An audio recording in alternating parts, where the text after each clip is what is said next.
My name is Robert Rapino. I am a senior editor in the reference division for Oxford University Press. One of the projects I worked on recently is this very cool book, the Oxford Handbook of Comic Book Studies, edited by Frederick Luis Aldama. This was published in September 2020, and it is also available online with a subscription to oxfordhandbooks.com. This handbook brings together 38 in-depth chapters on a field that has only recently begun to establish itself. Comics are often associated with superheroes and with some of the other, let's say, guilty pleasures of popular culture, but in fact, they have a surprisingly long history, a global history, and they intersect with all sorts of fields: art, literature, history, and even politics. Perhaps more important, since 2005, graphic novels have been the fastest growing sector of the publishing industry. So the influence of this medium has been expanding rapidly in the last few years. So we thought it would be a good idea to sit down with our editor-in-chief, Frederick, and some other contributors to this project, and to hear what they have to say about the state of the field, their experiences with comic books and with teaching them, and where comic books are headed. If you're a big fan of comics, this is a chance to hear from some of the top experts in the field. If you're not that big of a fan, maybe your only exposure to comics comes from the most recent Marvel movie, I hope this would be a good introduction for you. And the next time you see a Marvel movie, the next time we can go back to a theater, you might have something cool to share with your friends. Having said all that, I'm going to introduce our panel, starting with our editor-in-chief, Frederick Luis Aldama.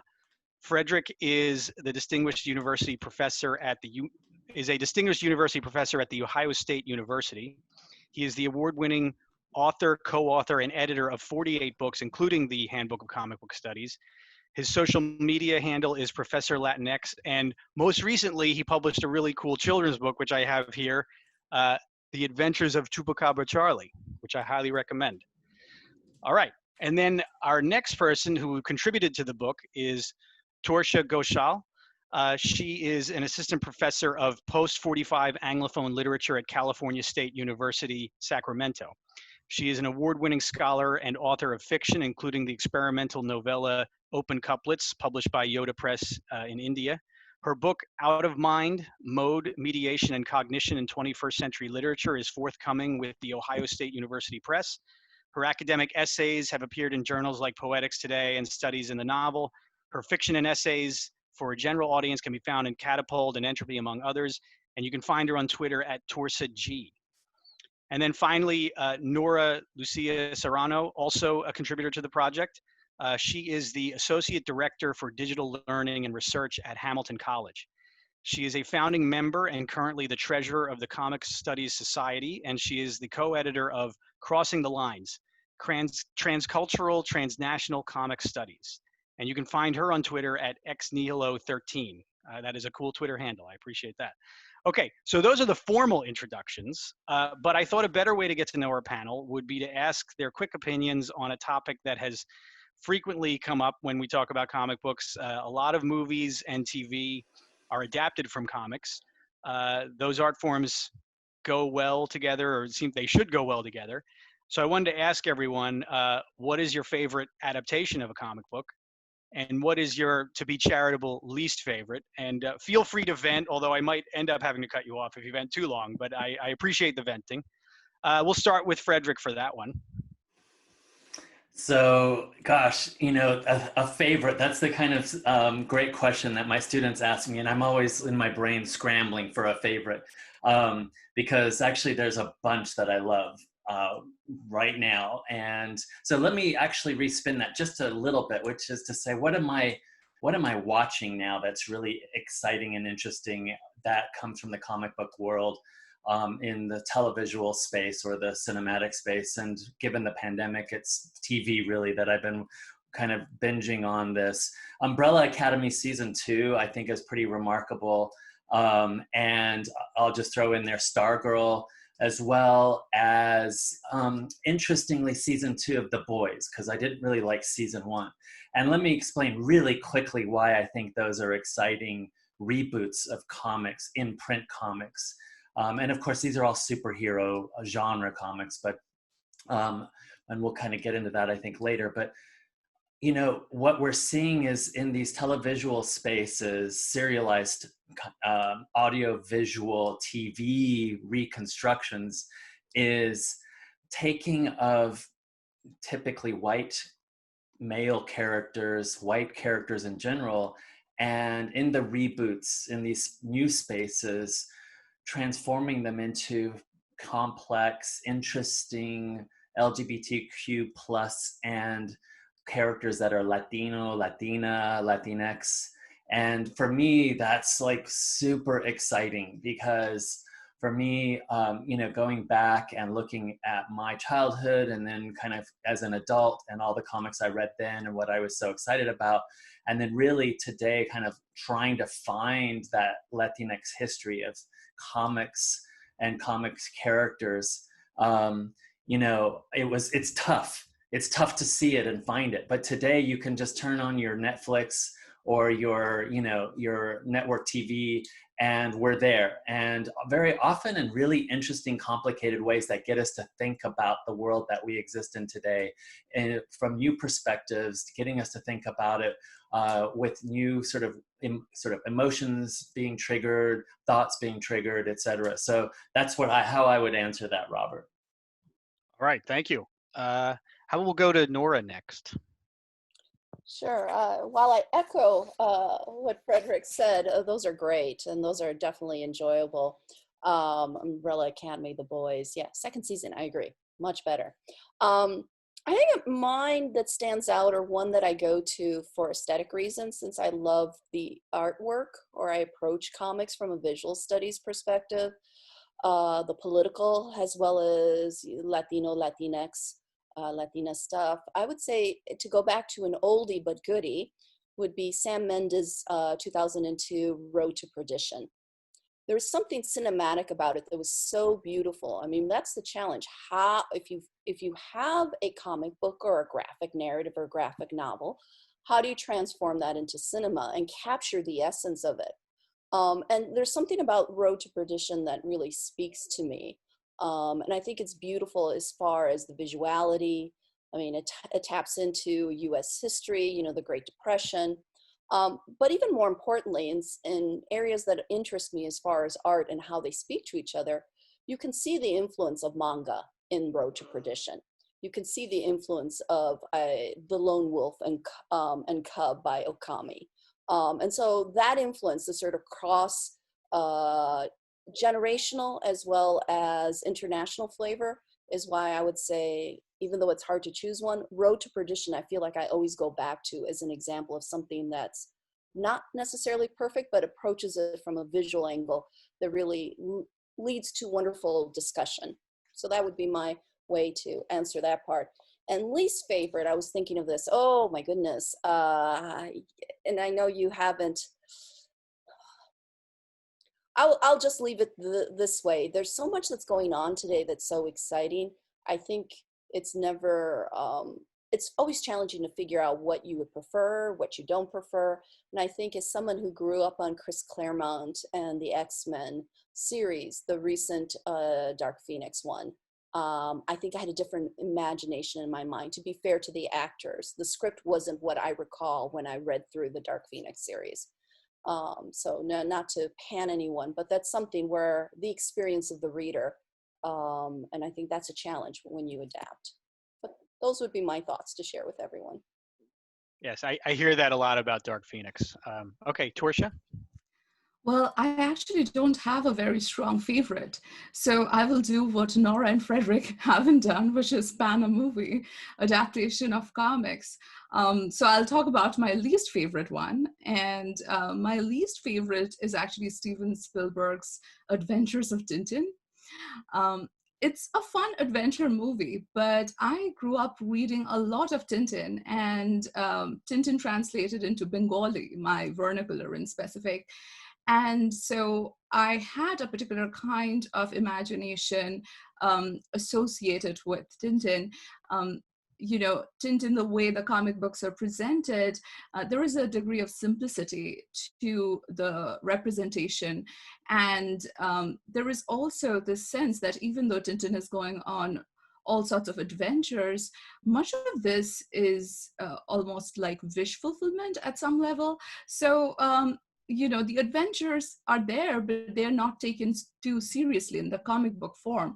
But I felt in the movie version, Spielberg went for grandeur, and that did not align with my memories of Tintin. And so I did not like the adaptation very much, even though it's a very accomplished piece of art. So yeah, that's my least favorite. All right, thank you. Cool. All right, good start. All right, so I wanted to talk a little bit about your experiences with introducing comic book studies to the Academy. I imagine that some of you may have faced some pushback at some point from colleagues who tried to make the case that comics for some reason do not count as actual literature, or maybe they felt it belonged in an art department rather than in a literature department or something like that. So I'm wondering if you could talk about those experiences and trying to introduce maybe specific courses. And also if you could talk a little bit about how you've seen it change possibly. It seems to have changed very quickly, but it's changed because of the work of folks like you. So I think for that one, we'll start with Nhora. Okay, great, thank you. You're right, it has changed, and I think that's the key thing. I would say for myself, again, I started to introduce comics into my teaching in 2006. So when I graduated with my PhD, I was like, done, great class, boom. How do I do medieval Renaissance literature and fit in a comic? For me, luckily, since I teach illuminated manuscripts, or should I say that's how I was trained, it made sense, or at least this is the way I approach it, it made sense to introduce in a class as a trial run, Hal Foster's Prince Valiant, and compare it to tapestries and how the visuality would come across. So for me, it was not so much pushback. It was also, I would say, from colleagues, it was from students to sort of slowly for them to understand that comics didn't just come out overnight out of thin air, that there is a genealogy, there are kinships, there are influences, and where they speak to. So for me, I approached it through the illustration, since I work with what are the images with the book and what is ekphrasis in language. So from a critical angle. But that being said, even though I, introduced a couple of pages of Prince Valiant, and everything of Hal Foster from the early 20th century is just beautiful. It still, I would say, took a while for them, and I should say for the Academy to some degree, to accept that a course could be counted towards a concentration requirement. It was always the elective, and in many cases it's still the elective, not unless you are fortunate enough to teach or to study at a school where you can get, where there is a department of comic studies, because for many of us, we're based in the area we're trained in. But what I've seen that's changed is there's not so much more positions of, professor of comic studies, but more recognition that we're allowed to bring that in and actually teach a bona fide course from beginning to end. That's what I've seen over the past 15 years that's changed. Now it's just expected that I will teach a comics course. The students want it, the faculty want it. But I would say because of the critical engagement with it, from scholarship to also what the students do in the classroom. I think many of us, the three of us here, and I know many of our colleagues, we bring in crayons, we bring in pencils, we make them draw, we make them engage with the medium. And so the movement in the past 15 years of more interdisciplinary, more cross-disciplinary things, comics has found an opportunity to explore that. So in that regard, I don't see it so much as a pushback, but a slow acceptance, which isn't to say there hasn't been pushback, but I tend to focus on the strides.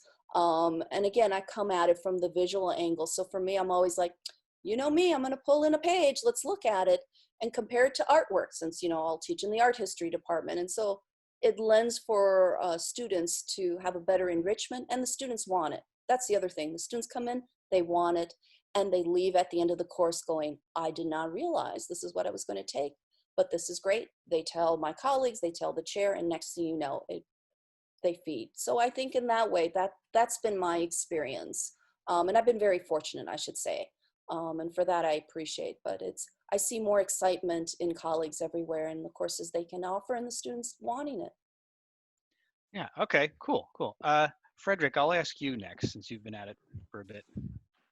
Yeah, thanks, Robert. And Nhora, I love what you just shared with us. A lot of it resonating with me so deeply.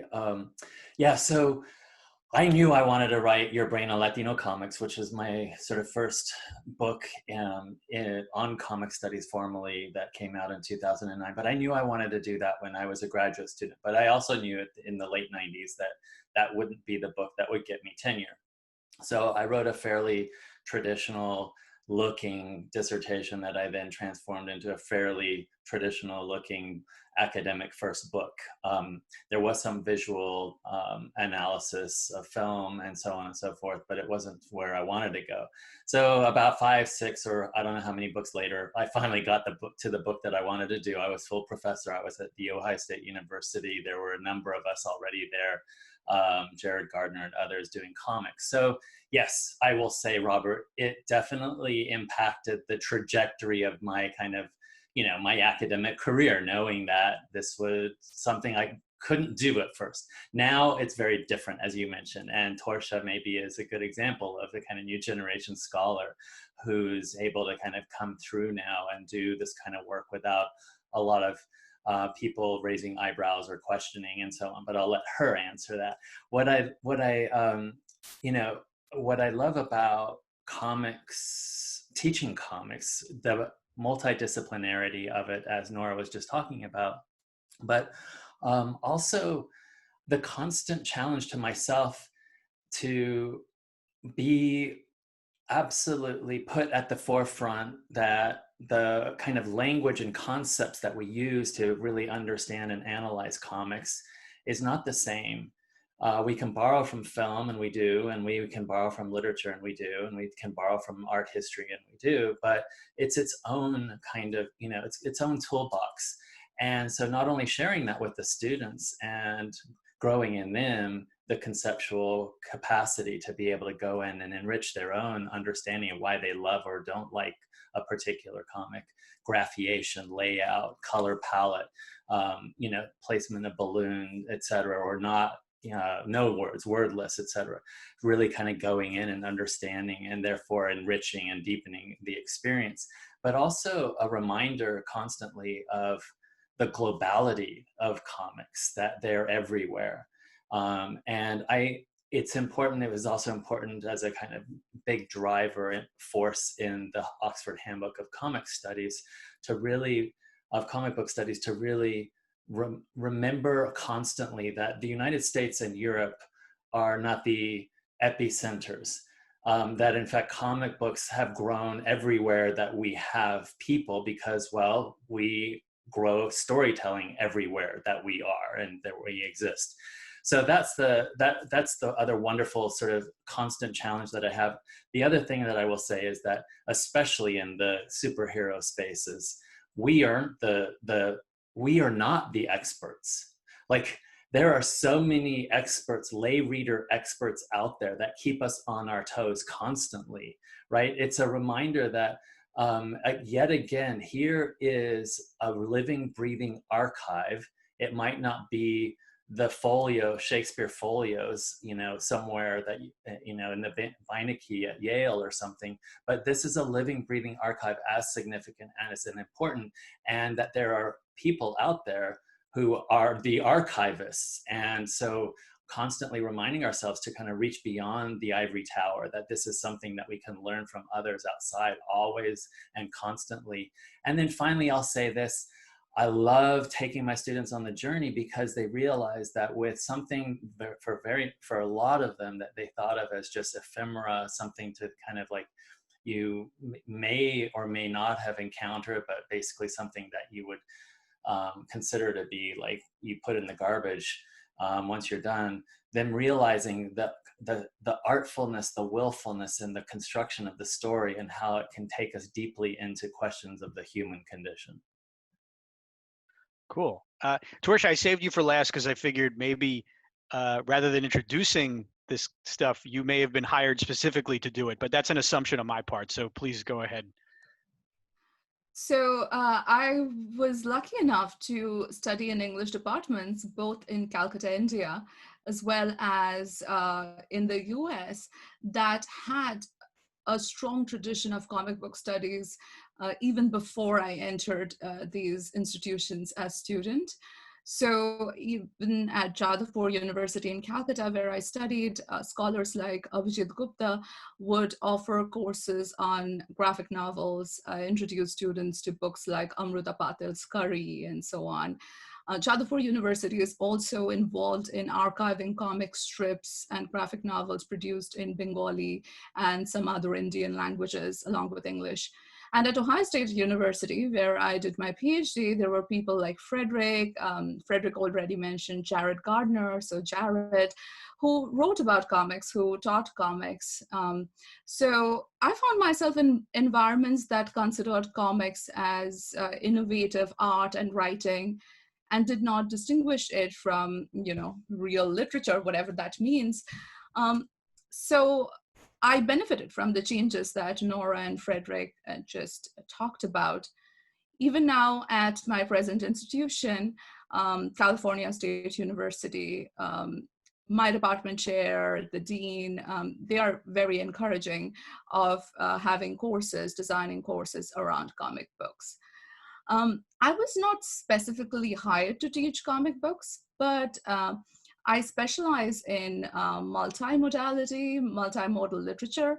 So I'm interested in the kinds of narrative forms that can be generated when multiple semiotic modes are combined. Comic books are one form, narrative form, and I'm interested in comic books, I study them. But I'm also interested in, say, the interaction and combination of music and text, which happens in some electronic literature, or even performance and text, and so on and so forth. So that's kind of my real interest. And when I was giving my job talk at Cal State, I presented my work on multimodality. I mentioned that comic books would be one of the things that I could teach, and I'm interested to teach. And they were very happy that I was thinking of literature in this particular way. I was thinking of the relationship of language with the various other kinds of modes and media we see around us. And at the level of scholarship, I feel like at this time in English departments, there is a growing acceptance of, and indeed a demand for, the kind of scholarship we do, the kind of scholarship that is, that considers changes in modes media, what, for instance, digital culture is doing to literature and narrative forms. So I feel like I entered the academy at a great time to be studying the kinds of things I'm interested in. And I haven't really faced a whole lot of pushback, therefore, because, people like Frederick and Jared, they already sort of charted a path that scholars like me can take. And so, I'm grateful to them for the work that they did to make comic studies what it is today. Yeah, no, hearing you all explain it, I'm like, why would there ever be pushback? Hearing these eloquent explanations of why we teach this. Okay, so I'm going to have a question that you could probably spend a whole semester hashing out. So I think this will get some interesting answers. But just very simply, are comics inherently subversive? I know that's a deep one, and maybe leaning yes or no is difficult. But I guess we'll start with you, Torsa, if you had any thoughts on that. I do. I actually don't think so. I think comic books, there are plenty of comic books and graphic novels that interrogate the status quo, and I tend to like comics that are subversive. But I'm also aware of comic series that do not really challenge accepted values, or are particularly challenging in terms of their form. And I'm thinking, for instance, of Amar Chitrakatha comics that used to be really popular in India during my childhood. And these comics were sort of comic book retellings of accepted myths, histories, and fairly Hindu leaning in their, religious, the religious views they presented. But more than the worldview, I think you could also see at the level of the images that were represented in these books, gods would always have, for the most part, have fair skin. Women would have hourglass figures. So, they were not particularly challenging our imagination as children. I do think there is something subversive about bringing sort of these elevated histories and myths into a form that for a long time has been considered low culture. So I guess there is some subversion at that level. But beyond that, I did not think it to be subversive. And of course, we also know of propaganda comics that has existed in several different countries and cultures. So comics have a lot of potential to be subversive, but that doesn't mean every comic book is subversive by default, I think. Okay, good points. We'll go to Frederick. Frederick next. Yeah, I think Torsa kind of hit on a lot of the points that I think are really important to keep in mind. Subversive. There was a moment when in comic scholarship, we did talk more about the kind of margins, the narratives that have been traditionally kept in the margins, like pop narratives, comic books, etc., as somehow inherently kind of pushing against centers, centers being highbrow kind of literary artifacts. Today, we don't really talk so much about that because, well, as we just explained, things are, have radically and very quickly changed within the space of the academy and the kind of scholarship that's grown around it. The line between highbrow and lowbrow, I don't think most people are really actually that interested in that anymore, right? It's pretty conclusive that that was a line drawn in the sand, and we've all kind of got our bare feet out now, and we've kind of erased that line. But that said, I will say that what I find really incredible about comics, graphic novels, and of course the graphic novel category itself being used by Will Eisner at the very kind of get-go, because he was worried that what he was creating wouldn't be picked up by a publisher. So he thought that would make it more interesting and marketable. But yeah, comics and graphic novels as something that, with especially Kickstarters and so on, we're really seeing a renaissance of sorts, and coming from creators whose identities have been traditionally kept out of these storytelling spaces. And by that, I mean BIPOC, Black, Brown, Indigenous comics creators, LGBTQ plus creators, getting stories out there where we're seeing the real vitality of what it means to kind of experience and exist, where readers are being woken to all sorts of different ways of understanding and feeling the world. And so rather than subversion, I would say vitality, space for, all of these stories to finally reach audiences, grow audiences in ways that we just didn't see before. And so that's how I would answer that. Okay, and we'll go to Nhora. So let me be the contrarian here and go just to offer something else. Let me say yes, they are subversive. And I guess I'll approach it this way. Not that I disagree with Torsa and Frederick, but what I generally teach and what I work on is the editorial cartoon, the single panel. So my answer comes from that vantage point, because I do think I agree with the both of them. When we're looking at a long graphic narrative, a sequence of 5 or more panels, depends on the intent of the cartoonist, depends on the story, depends on layout. But I think with the editorial cartoon, the political cartoon, and especially as we're living it right now, and I should say I'm teaching right now a class on suffrage and comics. So it's like the class is teaching itself, because you're like, ooh, presidential debate. Next morning, let's see what's there. Let's analyze it. Let's write about it. And so I think the political cartoon, the editorial cartoon, if we think of it as the caricatures of public figures, the expressions, right, of the artist's opinion, how it's inscribed, that satire. There is something already in the intent to be subversive, to be critical, to really undermine or draw attention to corruption, to political violence, to social ills. And I should say, I'm talking about 17th and 18th century. We can apply that even today. And so for me, my answer, again, not to be contrarian, but to be contrarian, if we look at one form of it, the political cartoon, that single panel cartoon, yes, its intent out of the gate is to be subversive. The joke is on you if you don't get it, right? The richness is to unpack the layers that come out, especially now a lot of political cartoonists are releasing their information over Twitter. So keeping up with Twitter, how it's being disseminated is also, I think, an act in and of itself, right? It's not just the newspapers, it's also social media. And so there's something about it that I think subversive is not a naughty word, but something that helps the form evolve and change in its current moment without even going down the angle of the editorial cartoon that's created in web comic format.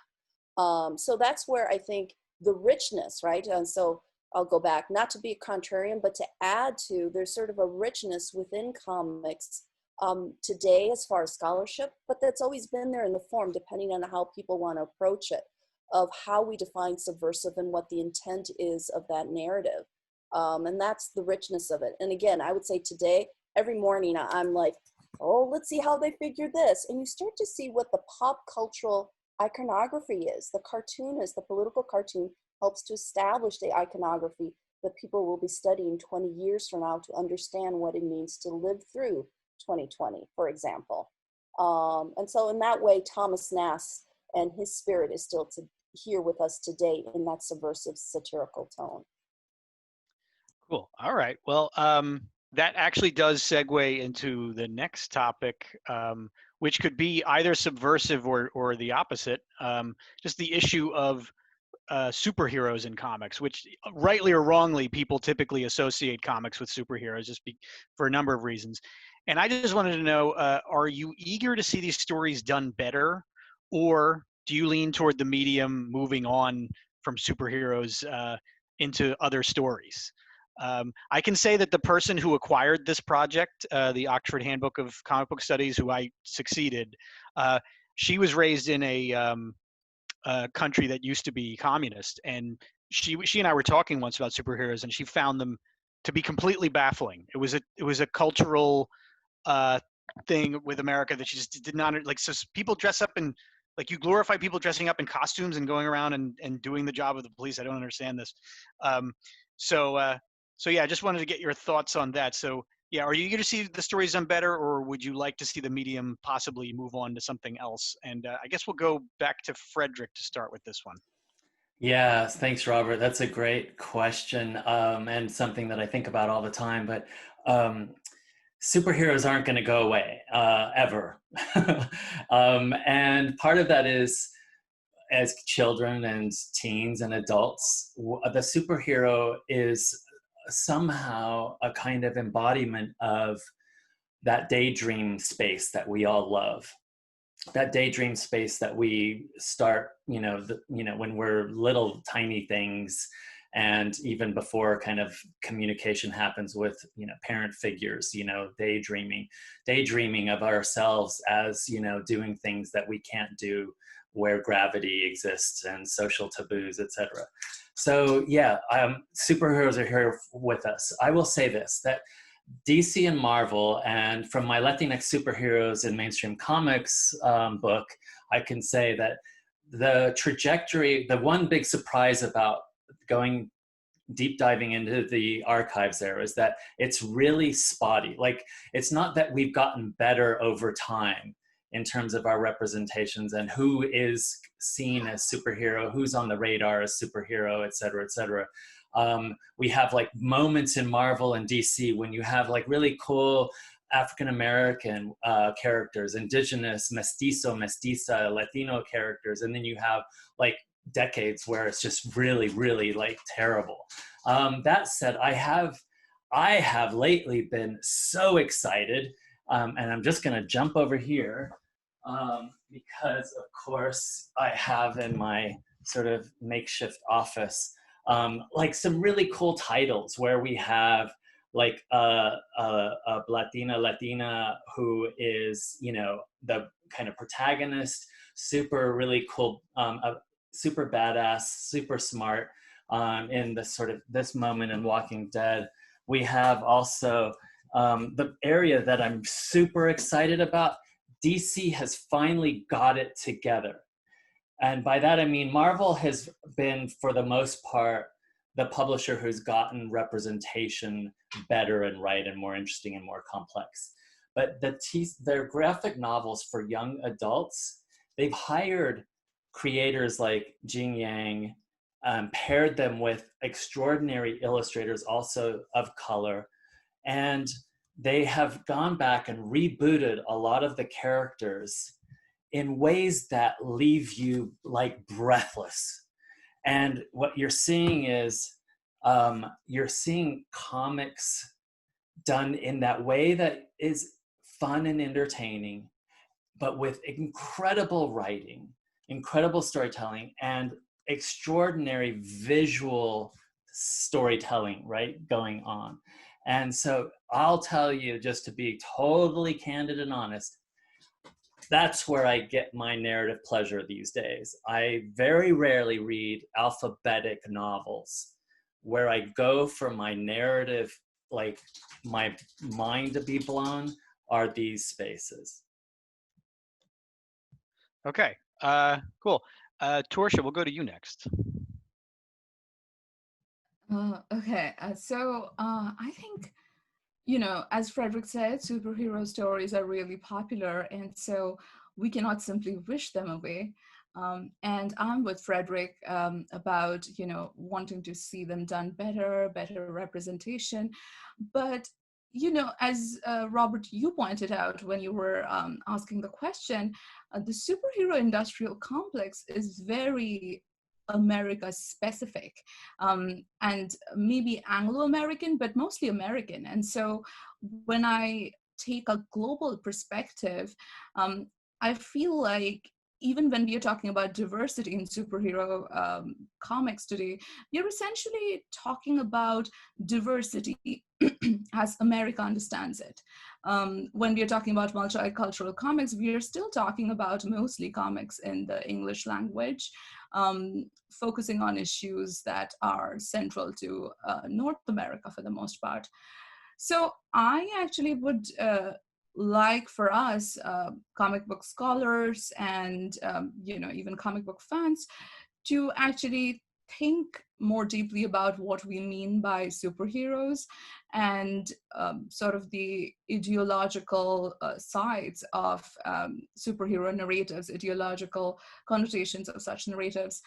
There have been superheroes in other languages and cultures, but those superheroes are distinct in the way they function, distinct in what they represent. So I'm thinking, for instance, of this character called Batul, written by Nhora and Devnath. And Batul the Great is the comic series in Bengali that many children like me grew up reading. And so Batul is kind of a superhero, you can say, because he has extraordinary strength, can dodge bullets and so on. But at the same time, the humor in Batul is very everyday humor. So in many respects, he is a very ordinary character. And I think reading a novel, a series like Batul, gives you an entirely different perspective on what a superhero is, and what a superhero can do. Of course, when we are talking about comics and superheroes in other cultures and other languages, there is still a palpable influence of Anglo-American comics in many of these cultures and languages. But at the same time, the artists working in these languages and cultures are doing something slightly different, and those are worth paying attention to. So I'll leave it at that. All right, and we'll go to Nhora next. Well, thank you for that, Torsa. I would agree with you. as well as Frederick. I guess the way I approach this question, I go back to my early modern training. When hasn't there been superheroes, right? If we think of the word superhero, when hasn't a culture or society had a hero, right? And I think what's so interesting is in the other work that I do, that colonial Latin America, if we look at the Inca folklore, we look at Mayan folklore, Aztec folklore, their dressings, the way from whatever survived from their books, right? Thinking of the Huarachiri manuscript, all of these, you have the concept of a hero, right? It may not be defined the same way, so that's where I appreciate it is very Anglo-focused in comic studies to some degree, but there have always been these sort of folklore stories of what the hero is, right? Joseph Campbell's, the journey of the hero. But this is where I think it's so interesting to look at it. I would agree globally, because I don't think it's going away. It's not going away globally. Marvel and DC will sell whatever movie globally. It's a hit. But why is it a hit in some countries versus other countries? And I think that's the interesting part. What is the conception of the superhero? How is it possessed? How does it inspire? How does it motivate, right? And so going back to my medieval or early modern time periods, what are those books of deeds? What are the hero you all emulate? Who is our Odysseus? I think that's the moment that is so special. And you're right. And I think, Frederick, in pointing out those books and what DC is doing, all of these, there are many that got lost because of the pulp fiction nature of these imprints early on in the US. But there are a lot of standards that are important. For me, sort of looking at that question and looking at the concept of the superhero in comics today, I just like to go to Argentina, because I think what they're doing is fascinating. They're paying homage to American sort of concept of superheroes, but really they're doing something different. And I'm just going to point out one that is a little bit older, but I think still stands this test of time, is The Otternaut by Hector Germán Oesterheld. And if you think of that dystopic novel, so it's sci-fi, it's all, could pull in, it's black and white, it's a beautiful strip, but it's a different superhero, right? In many ways, that story by this Argentinian comic artist is essentially the stories we see today in American comics. So there's an interesting genealogy that goes across different countries, depending on how the superhero is conceived. But I would agree, men with tights, with capes, they're not going anywhere. And I don't know if that's a bad thing necessarily. It's a matter of seeing beyond the tights and the capes and what else, and to see the dressings, right? From the Aztec and Mayan influences, the Inca influences in Argentinian, Latin American comics to other parts of the world. It's always drawn from folklore. So that would be my thought, because I'm always asking that question to my students. And should we even worry about that? Because is this the moment we're living in this age of essentially digital humanities and digital technology? Are we a superhero moment? But our heroes have always been with us. Yeah. All right. Very cool. All right. Couple more questions. I wanted to talk about the development of comic books. And just, I wanted to know if each of you could give me an example of, let's say, a troubling comic book character or trope or trend from years ago. And can you also give me an example of a comic or character or trend that maybe gives you hope that this medium is headed in a better direction, a more inclusive direction, a more open-minded direction, a more innovative direction? It's very often easy to look at things from years ago and say, boy, that hasn't aged well. And there's often a lot of material to be mined from that. So just curious if you had any examples from either of those categories. And I guess we'll start with Nhora this time. It's a great question, because you're right. Is it fair to read things anachronistically, out of context? Which isn't to mean that it isn't offensive, wrong, curious, shocking, all of that by a 2020 standard. But I guess I'll go back to one, and probably it's a project, one of a few projects that I'm working on that fascinates me, of something earlier and where I see the trend now, to sort of fully answer your great question. I go back to Gus Areola. great cartoonist in the United States. Love his stuff. 1950s, Hollywood, early stuff. So his depiction of gordo, right, in Spanish, the fat one, pudgy, robust, or as I like to refer to in class, Rubenesque figure. In the early stuff, it was following the Hollywood caricatures. Everything stereotypical that was established in American Hollywood cinema for the Latino character, right? The Latino male, the Latino female, the Latina. But what's so interesting to me is that somewhere along the line, he changed. He was acknowledging what that was. And to me, looking back at older stuff, you see already some cartoonists making that shift. And what does that mean for them? And I think that shift, there's a legacy of what Gus Arriola did with his Gordo series and how he acknowledged the weight. I'm not just making caricatures, I'm actually showing them a window to what Mexico may be. What does it mean to be on the border? And he shifted them through. And I think that there's something very lovely about it. And I see that influence, that gesture of a shift within the strip of what we have today. And I would say part of the excitement of sort of stereotypes or things that are perhaps still a miss or a troubling figure are a lot of our Latino figures or Latina figures. They're exaggerated, they're caricatures. But what I find hope, because I just don't want to point out, because I think cartoonists are also, to be fair to them, they're finding their footing. They're trying to figure it out. They're trying to, they're inheriting a legacy. I almost want to send them a tweet going, go look at Gus Arriola, look at these years, he changed. What do you think you need to change? Learn from the predecessors, which many of them are versed in. But this is where I would say the excitement for me of seeing sort of change, not only the books that Frederick mentioned earlier, because I would say those are exciting. I would be remiss not to point out Karen Berger, who had her Vertigo series, which established the Sandman, everything that, that we talk about today and everybody loves and everything's being made into movies.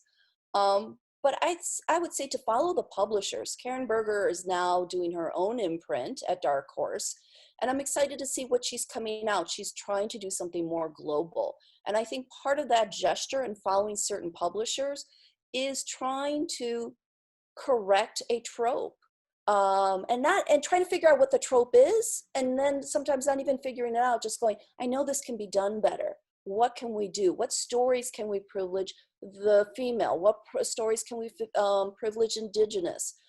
So I'm hopeful for her series, because I also think we need to give credit to our modern day publishers. They have their pulse on things, and they're the ones who are helping to get stories out. So just something to think about. But I would say go back to Gus Arriola. I would tell everyone, look at his strip, the entire strip. There's a shift, and it's beautiful and it's eloquent. On top of it, it's just beautiful, period. Thank you. Okay. We'll go to Frederick next. So yeah, Robert, that's, do we have a couple of hours? So yeah, I'll give kind of the elevator version of this, but starting actually with our first superhero, if we're going to keep on that track, Joaquin Murrieta, who was a real life figure, but who became very much part of the popular culture imagination of 19th century California. He was a kind of, Robin Hood for the Latino population, especially the working poor, the campesinos, the farmers. And I mention him because he was actually the inspiration for Zorro. And of course, Zorro could be held up as one of our, first imprint superheroes anyway, on a kind of mass scale. But what you see happening, and this is maybe the kind of disturbing turn, is that after Zorro, we started in the 40s to have a series of Latinx superheroes, but they were all very, they were criollo, they were white, very kind of linked to Euro-Spanish lineage, and more disconnected from US soil, from Mexico, from South America, Central America. And so the whitening of the character of the superhero along with a darkening of the supervillains that were usually bandidos with stubble, dark, features, more mestizo looking, etc.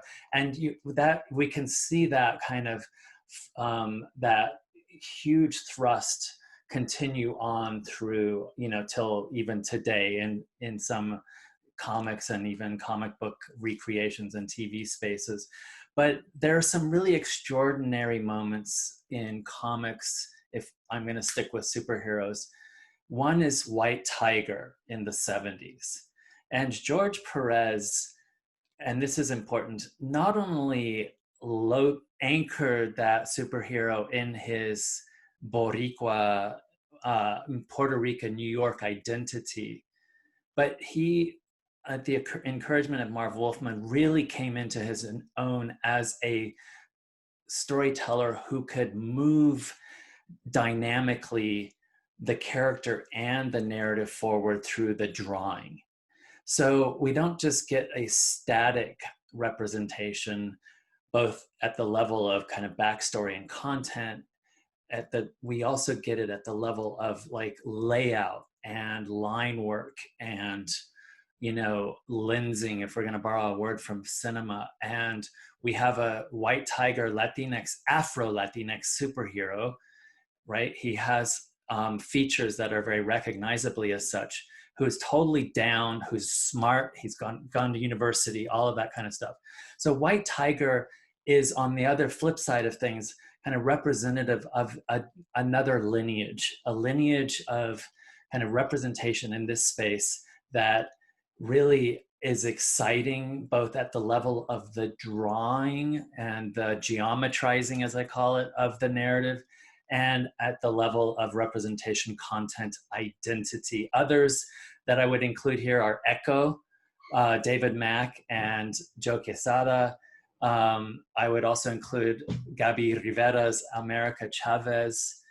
Oddly enough, I would include Orson Scott Card's Antonio Stark, because they're, in a remarkable way, the Latino Tony Stark is born with his entire brain as the epidural layer of his body.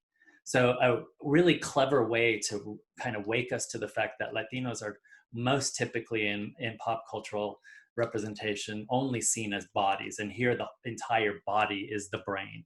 So, and then of course there's all sorts of wonderful things happening by Latinx creators within these spaces as well. Right. Okay. And Torsa?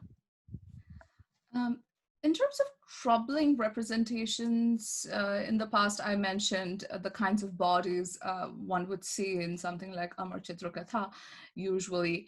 And current comics creators from South Asia or South Asian origin comics creators in America and elsewhere are all sort of challenging those stereotypes that we have seen earlier. And the result is, at least from the 1990s and even more so now in the 21st century, there is a distinct political flavor to a lot of great comics coming out of South Asia and the South Asian diaspora. So, if you look at Arijit Sen's work, or Amrita Patil's, or Malik Sajad's Munoa Boy from Kashmir, and then there are anthologies like Long Form Volume, edited by Sharbajit Sen, Deep Kumar Mitra, Shekhar Mukherjee, and Pinaki De. Then there is Bishak Shom's Apsara Engine, which was recently published by Feminist Press. All these, all these books, anthologies, are constantly challenging the kinds of stereotypes that we might have grown accustomed to through earlier representation. They are introducing new kinds of bodies, new kinds of identities into the mix, and questioning the establishment narratives around a lot of social issues. So I think today a lot of comic book creators and graphic novelists are essentially using the medium to voice their, voice an anti-establishment view, represent an anti-establishment view, which I find really interesting to study. So I think the medium is headed in very interesting directions in terms of what it features and what it introduces its readers to. All right, thank you, thank you. All right, so our last question in our closing minutes, I was just curious if you could tell us what you're working on creatively or scholarly. Frederick, we'll start with you. So yeah, thanks, Robert, again. Well, you at the very beginning, you lifted up the Chupacabra Charlie. So like you, with your work in this space of, you know, young people and kind of, you know, like trying to kind of find narratives that stimulate the imagination, but also kind of tell us something about the world we live in. I'm working on part 2 of that, the Chupacabra Charlie adventures, and this time it's told from the adventure of Lupe, the pal of Chupacabra Charlie. But I'm also turning the Chupacabra Charlie book itself into an short animated film, which will be out at Christmas. So I'm doing a bunch of stuff in the creative space. I'm about to send to press a big volume on Latinx TV in the 21st century. Okay, exciting. Torsa, we'll go with you. On the creative front, I'm working on a fiction manuscript, a novel, and also thinking about the relationship of narrative fiction, language-based fiction, with the medium of photography a good deal.